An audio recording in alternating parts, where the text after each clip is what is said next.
So once again very good morning सर्वांचं परत एकदा स्वागत आहे.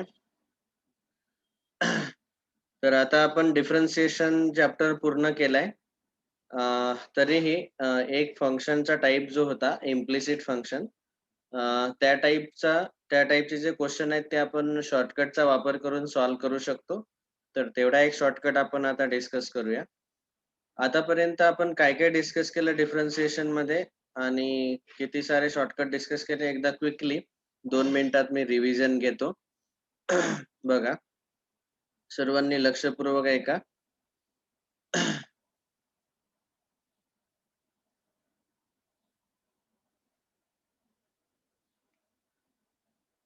तर तुम्हाला आठवत असेल की हा जो चॅप्टर डिफरन्शिएशन आहे याच्यामध्ये आपण सांगितलं होतं की टोटल 7 प्रकारचे प्रश्न आहेत.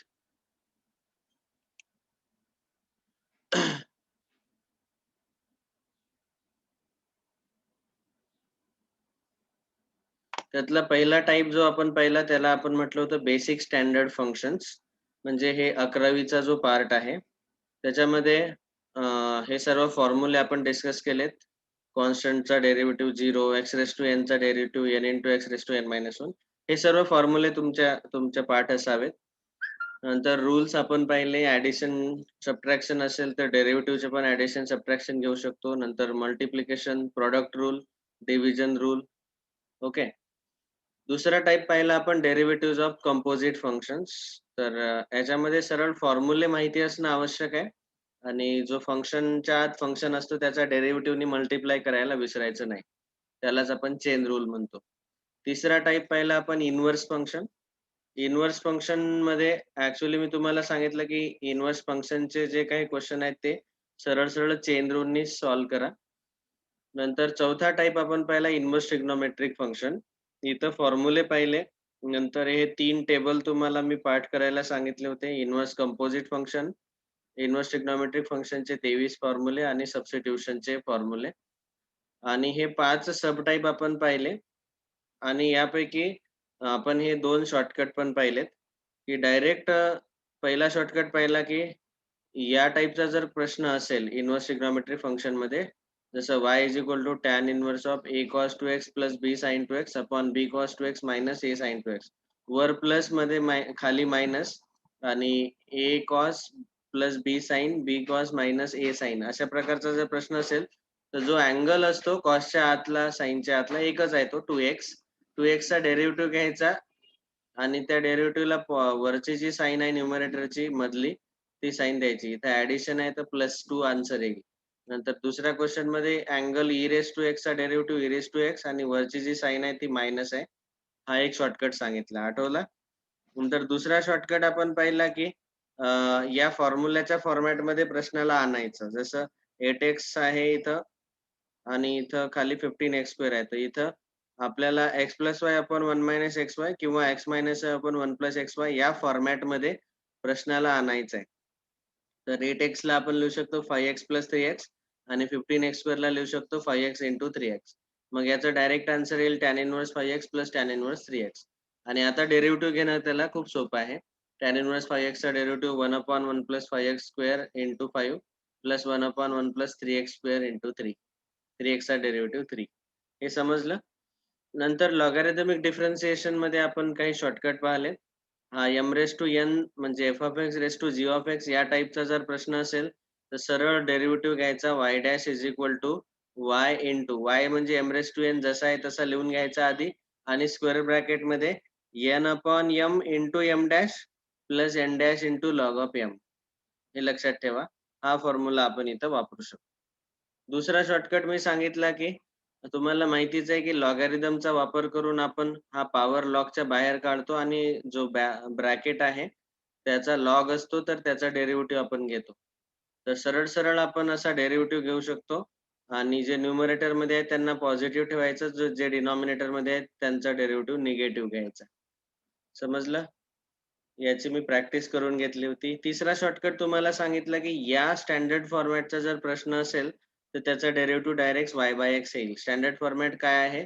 x raise to m into y raise to n is equal to x plus y whole raise to m plus n. Okay. x चा घातांक m, y चा घातांक n बरोबर x अधिक y या पूर्ण याचा घातांक m प्लस n. असं जर असेल तर डेरिव्हेटिव्ह घ्यायचा y अपॉन x. नंतर चौथा शॉर्टकट तुम्हाला सांगितलाय की trigonometric function, inverse trigonometric function, log किंवा e चा पॉवर याच्या आतमध्ये जर असं स्टँडर्ड फॉर्मॅट असेल a x raise to m plus b y raise to m upon a x raise to m minus b y raise to m, वर plus खाली minus किंवा वर मायनस खाली डिनॉमिनेटर मध्ये प्लस असं साईन जर असतील तर सरळ याचा डेरिव्हेटिव्ह आपण y अपॉन x घेऊ शकतो. ओके. नंतर इन्फिनिटी टाइपचे आपण 4 शॉर्टकट बघितले की function raise to function raise to function असं अप टू इन्फिनिटी असेल तर त्याचा त्याच्या डेरिव्हेटिव्हचे 2 फॉर्म्युले पाहिले आपण. y square upon 1 minus log y into F dash X upon F x हा पहिला फॉर्म्युला लक्षात ठेवायचा आहे. हा रिव्हिजन करत राहा या फॉर्म्युल्याची. नंतर dy by dx is equal to y square upon 1 minus y log of F of X into F dash X upon F of X. हे दोन्ही फॉर्म्युले लक्षात ठेवा. नंतर दुसरा आहे साइन एक्स रेस टू या टाइपचे प्रश्न आपण सॉल्व्ह केले. नंतर दुसरा शॉर्टकट आहे y equal to under root F X plus under root F X plus under root F X. असं एका रेषेत सर्व काही न्यूमरेटर मध्येच आपल्याला अंडर रूट मध्ये एफ एक्स दिला असेल तर त्याचा खूपच इझी फॉर्म्युला आहे, लक्षात ठेवण्यासाठी खूप सोपा आहे. F dash X upon 2y minus 1. जसं इथं कॉस एक्स आहे, कॉस एक्सचा डेरिव्हेटिव्ह येईल minus sine x upon 2y minus 1 आणि ही मायनस साइन यांनी डिनॉमिनेटर मध्ये अप्लाय केले तर तो होईल 1 मायनस 2y. ठीक आहे, अशा पद्धतीनं. तिसरा शॉर्टकट तुम्हाला सांगितलंय की F X plus 1 upon F X plus 1 upon F X plus असं इन्फिनिटी पर्यंत जर असेल तर त्याचा डेरिव्हेटिव्ह येतो Y square F dash X upon Y square plus 1. हा फॉर्म्युला लक्षात ठेवा. नंतर चौथा शॉर्टकट सांगितलाय की F of x upon 1 plus F dash X upon 1 plus y. हा स्पेशल फॉर्मॅट आहे. असं जर दिलं असेल बघा, वर एफ एक्स आहे आणि इथं एफ डॅश एक्स आहे. इथं बघा साइन एक्स आहे आणि इथं कॉस एक्स आहे, साइन एक्सचा डेरिव्हेटिव्ह. तर अशा फॉर्म्युल्यामध्ये अशा वेळी आपल्याला हा फॉर्म्युला वापरावा लागतो. हा फॉर्म्युला थोडासा लक्षात ठेवण्यासाठी अवघड आहे, पण तुम्ही जेवढी जास्त प्रॅक्टिस कराल, जेवढे त्याला जास्त लिहाल, तेवढा तो तुमच्या लक्षात राहील. 1 plus Y into F dash x minus Y into F double dash X upon 1 plus 2y minus F X plus F dash x. हे त्याचा आन्सर आहे.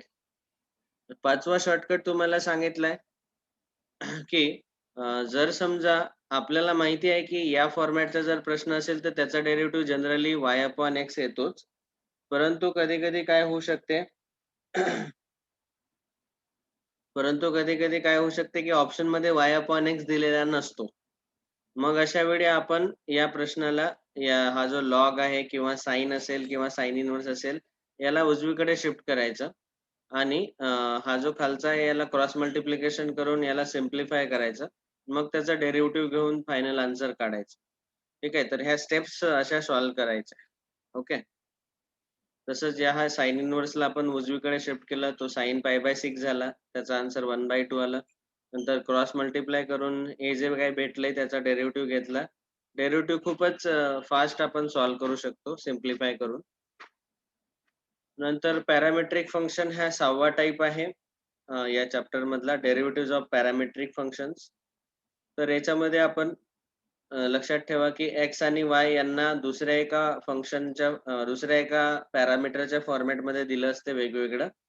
तर तुम्हाला आधी समजा इथं x आणि y t च्या फॉर्मॅटमध्ये दिलेत, तर आधी dx by dt dy by dt काढावं लागेल आणि नंतर मग dy बाय dx जो असतो तो असतो dy by dt upon dx by dt. हा फॉर्म्युला लक्षात ठेवा.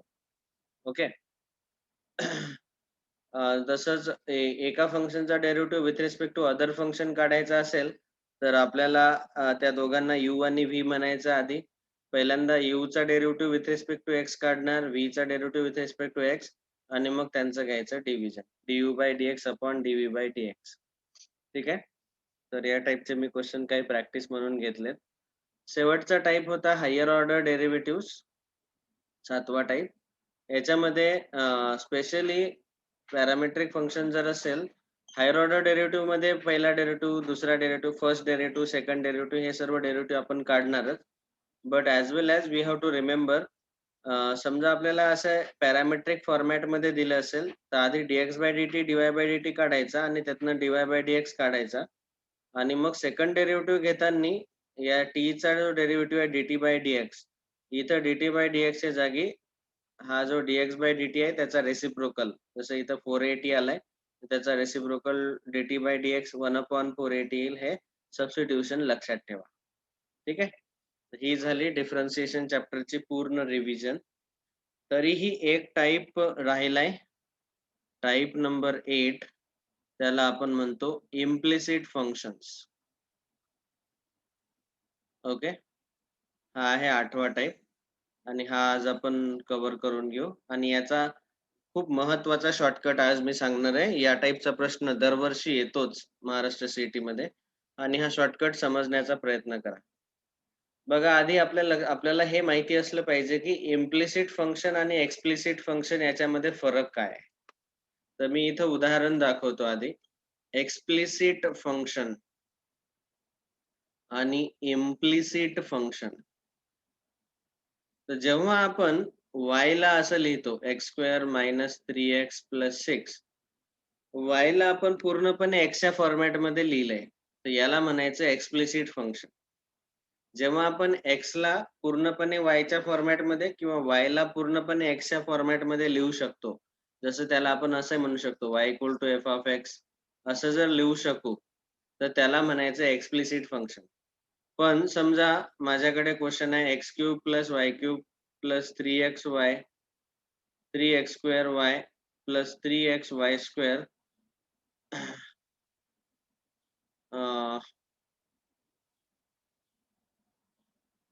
Plus 4xy minus y³ x = 0. समजा असं दिलंय. आता तुम्हीच बघा की इथं x y च्या फॉर्मॅटमध्ये किंवा y x च्या फॉर्मॅटमध्ये जर तुम्ही लिहिण्याचा प्रयत्न केला, तर ते शक्य होणार नाही. ओके. जसं इथं आणखी एक एक्झाम्पल दिलंय इम्प्लिसिट फंक्शनचं. हां, हे बघा x⁵ + xy³ + x²y + y⁴ = 4. इथं आपण x ला y च्या फॉर्मॅटमध्ये किंवा y ला x च्या फॉर्मॅटमध्ये असं वेगवेगळं लिहू शकत नाही. म्हणजे इक्वल टू साइनच्या डावीकडे y आणि उजवीकडे सर्व x च्या टर्म असं लिहू शकत नाही. तर अशा प्रकारच्या फंक्शनला आपण म्हणायचं इम्प्लिसिट फंक्शन. एक्सप्लिसिट फंक्शनमध्ये आपण इक्वल टूच्या एका साइडला y आणि दुसऱ्या साइडला सर्व x च्या टर्म असं लिहू शकतो. पण इम्प्लिसिट मध्ये ते शक्य नाही. मग अशा फंक्शनचा डेरिव्हेटिव्ह घेताना आपल्याला बघा, आता जर नॉर्मल बोर्डाच्या मेथडने जर या क्वेश्चनला सॉल्व्ह करायचं असेल, तर बघा किती लांब स्टेप येतात. जसं फाइंड dy बाय dx हा पहिला प्रश्न बघू आपण. x⁵ xy³ + x²y + y⁴ = 4. आता derivative with differentiate with respect to x, तर प्रत्येक टर्मचा डेरिव्हेटिव्ह घ्यावा लागेल.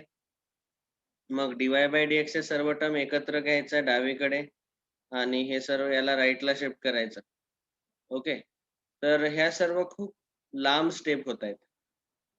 आता हाच प्रश्न आपण एका शॉर्टकटने सॉल्व्ह करू शकतो.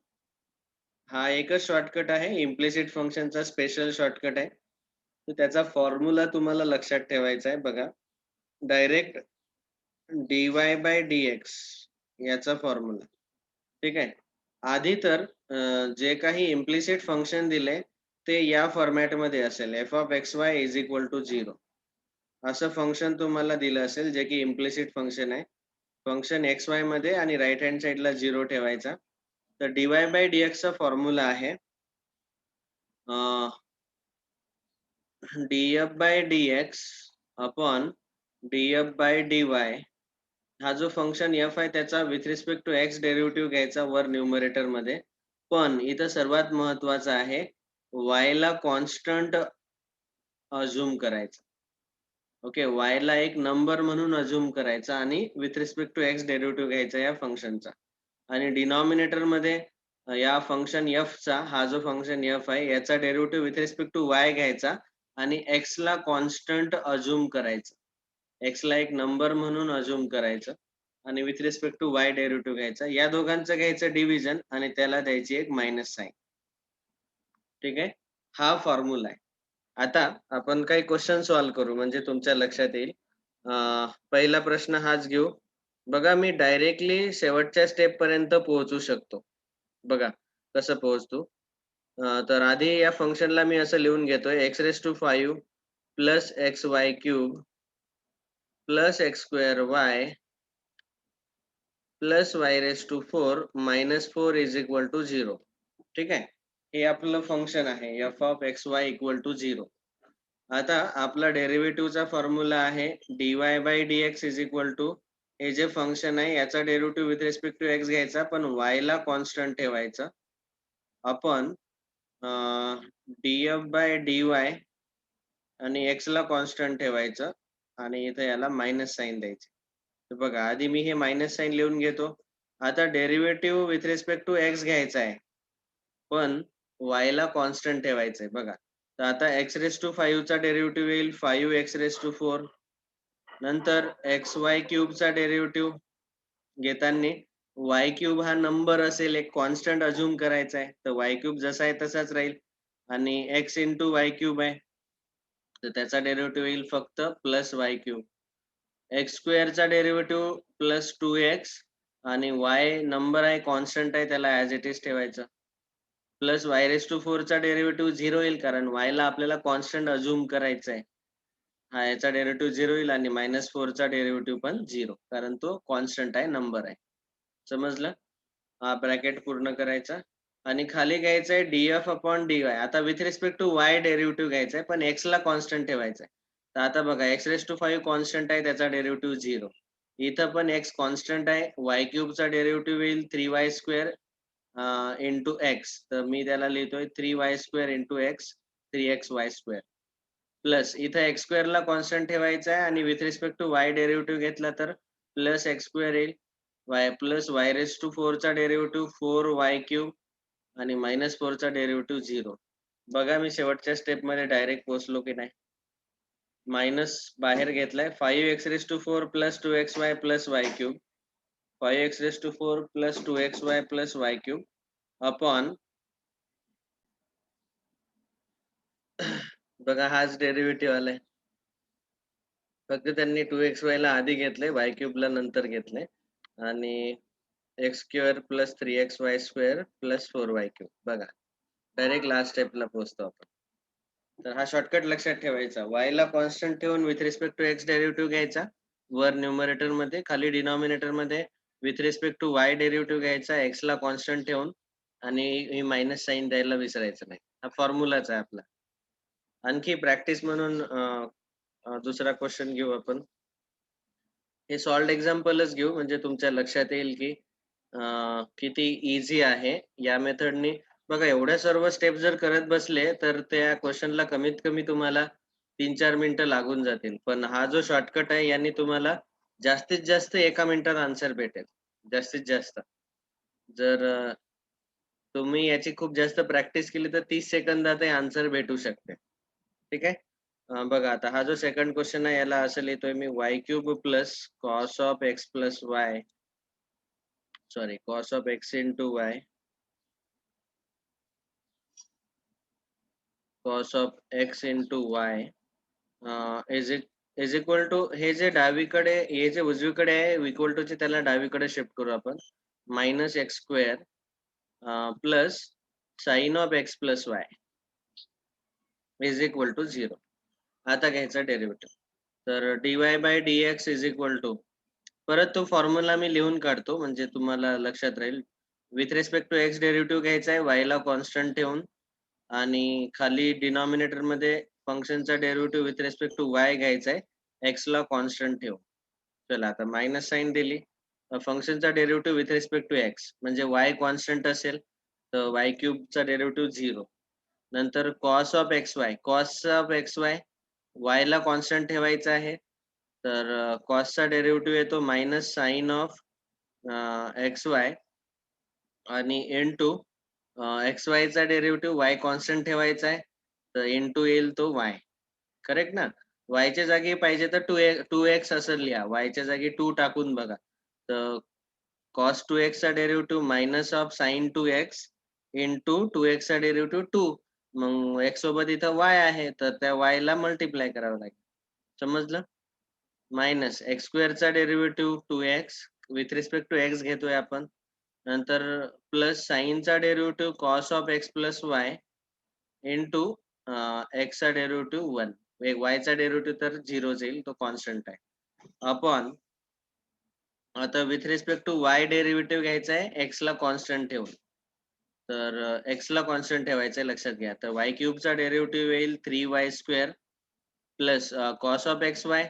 तर कॉस ऑफ एक्स वाय मध्ये काय होईल, आता एक्सला कॉन्स्टंट ठेवायचा आहे आणि with respect to Y derivative घ्यायचा. तर कॉसचा डेरिव्हेटिव्ह परत minus sine of X Y येईलच इंटू इथं Y with respect to Y derivative घ्यायचा, एक्स कॉन्स्टंट आहे म्हणून इंटू डेरिव्हेटिव्ह इंटू एक्स. नंतर मायनस एक्स स्क्वेअरचा डेरिव्हेटिव्ह 0, कारण की with respect to Y derivative घ्यायचा आणि एक्स कॉन्स्टंट आहे, कॉन्स्टंटचा डेरिव्हेटिव्ह 0 प्लस साइनचा derivative cos of X plus Y into वायचा डेरिव्हेटिव्ह 1, एक्सचा डेरिव्हेटिव्ह 0. समजलं? हा ब्रॅकेट कंप्लीट करा. आता बघा फायनल आन्सर कसं दिसेल. आता यांनी फायनल आन्सर मध्ये थोडीशी ऍडजस्टमेंट केलेली असू शकते. बघा, यांनी 2x आधी घेतला, हे वगैरे हे काही कॅल्क्युलेशन आहे आपण करू आता. मायनस मायनस इथं प्लस होईल, y into sine of X Y. हा मायनस मायनस प्लस 2x येईल. नंतर हा minus cos of X plus Y येईल. ठीक आहे.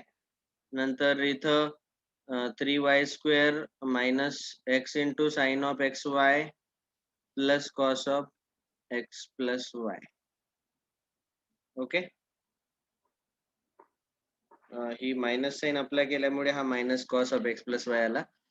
बघा आता 2x plus Y sine X Y, 2x plus Y sine X y minus cos of X plus Y upon 3y² minus x sign X Y plus cos of X plus Y. हेच answer आहे. बघा, एवढ्या सर्व steps करत बसले तर तुमचे 3-4 minute जातील. डायरेक्टली हा फॉर्म्युला जर वापरला आपण, फक्त कॉन्स्टंट ठेवणं समजून घ्या व्यवस्थित. ओके. तर अशा पद्धतीनं आपण इझिली इम्प्लिसिट फंक्शनचे डेरिव्हेटिव्ह या शॉर्टकटनी सॉल्व्ह करू शकतो. तर आता हे 8चे 8ही टाईप पूर्णपणे हा चॅप्टर संपलाय. डिफरन्शिएशन असं मी डिक्लेअर करतोय. ओके. आपण खूप सारे शॉर्टकट पाहिले या चॅप्टर मध्ये. हे रिव्हिजन करत राहा या शॉर्टकटची परत परत. तुमच्याकडे रेकॉर्डेड लेक्चर आहेतच. ओके. आता पुढच्या लेक्चर पासून आपण हा चॅप्टर स्टार्ट करूया, अप्लिकेशन ऑफ डेरिव्हेटिव्ह. तर जे काही यावर्षी कोविड-19 मुळे डिलीट झालेला पोर्शन आहे, तो यावर्षी महाराष्ट्र CET ला येणार नाही. फक्त मी तुम्हाला सांगून ठेवतोय की कोणकोणता पार्ट अप्लिकेशन ऑफ डेरिव्हेटिव्ह मध्ये असेल, तेवढाच पार्ट आपल्याला करायचा आहे. आपण डिफरन्शिएशन चॅप्टर मध्ये nth डेरिव्हेटिव्हचा पण पार्ट घेतला नाही, कारण तो डिलीट झालेला आहे. अप्लिकेशन ऑफ डेरिव्हेटिव्ह चॅप्टर मध्ये तुम्हाला माहिती आहे की अप्रॉक्सिमेशन आणि रोल्स थेरम आणि लॅग्रेंजेस मीन व्हॅल्यू थेरम हे दोन्ही पार्ट डिलीट झालेत. तर ह्या दोन्ही पार्ट वर प्रश्न येणार नाही. ठीक आहे. फक्त application of derivatives to tangents and normal हा एक पार्ट, derivative at rate measure, increasing decreasing function, maxima minima, एवढे 3 1 2 3 4 हे 4 सब टॉपिक आपण उद्या डिस्कस करू. Thank you very much. मी याच्यावरचे होमवर्क तुम्हाला पाठवत राहतो डिफरन्शिएशन चॅप्टर वरचे, आणि संडेला अगदी व्यवस्थित टेस्ट द्या. All the best for the test. Application of derivative चॅप्टरचा मी एकही प्रश्न टाकलेला नाही, फक्त डिफरन्शिएशनचे 40 प्रश्न टाकलेत आणि डेफिनेट आणि इनडेफिनेटचे 5-5 प्रश्न टाकलेत, जेणेकरून तुमचे इंटिग्रेशनची रिव्हिजन पण होईल. ठीक आहे. तर संडेचा पेपर अगदी व्यवस्थित द्यायचा. Thank you very much. बाय.